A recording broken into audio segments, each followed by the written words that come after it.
Hello everyone, welcome to our new blog. আগে শুরু হতো পুজো ষষ্ঠী থেকে, আর এখন তো মহালয়া থেকেই সবাই ঠাকুর দেখতে শুরু করে দেয়। আর আমাদের এখানে কিন্তু দুটো দুর্গাপুজো হয়, তাই এখানে ঠাকুর চলে এসেছে।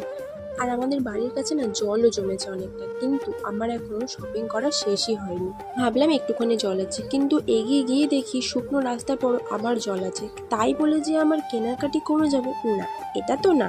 আর ঘোরাও বন্ধ হবে না, অনেক কারোর ঘরের ভেতরে জল ঢুকে গেছে। তো তোমাদের কিরকম অবস্থা তোমরা কিন্তু কমেন্টে জানিও। দেন অটোতে উঠে পড়লাম।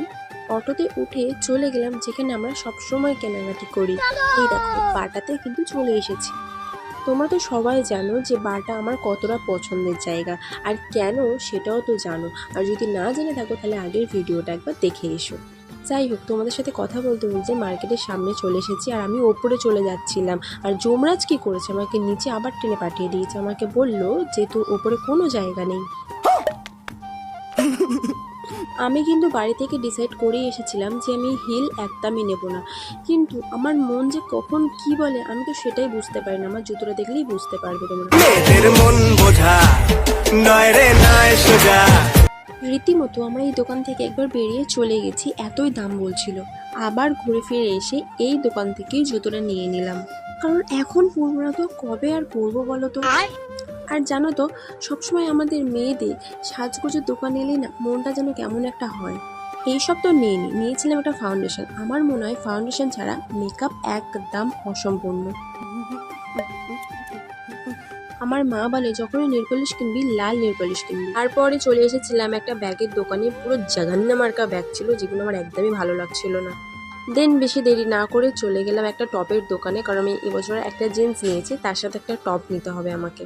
কত দোকান ঘুরেছি, কিন্তু একটা টপও পছন্দ হচ্ছিল না। আর যা হবে, এটা পছন্দ হলো এই টাইটা আছে না, এইসব আমার একদম ভালো লাগে না, আমার খুবই সিম্পল পছন্দ। তারপরে দূর থেকে দেখি একটা টপ, তারপরে কাছে গিয়ে দেখি ও বাবা, এ তো পুরো ছাপড়ি, এটা পরলে আমাকে একদম ভালো লাগবে না। দূর কি নেবো কিছুই তো বুঝতে পারছি না।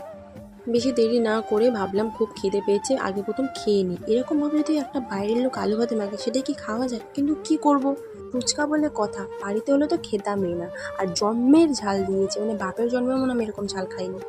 আবার বাটা থেকে বাড়ি আসার জন্য রওনা দিলাম। বাড়িতে আসতে আসতেই মনে পড়লো যে না, আমাকে টপটা আজকে কিনতেই হবে। ফের আমি অটো থেকে নেবে একটা টোটোয় বসে পড়েছি আমাদের ব্যানার্জি যাওয়ার উদ্দেশ্যে।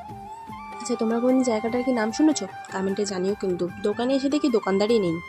দেখো, যেমন পুজোর সময় মেকআপ করাটা ইম্পর্টেন্ট, তেমন মেকআপটা রিমুভ করাও ইম্পর্টেন্ট। তারপরে দূর থেকে দেখি একটা ঠাকুর যাচ্ছে, দেখে তো মনটা খুব ভালো লেগে গিয়েছিল।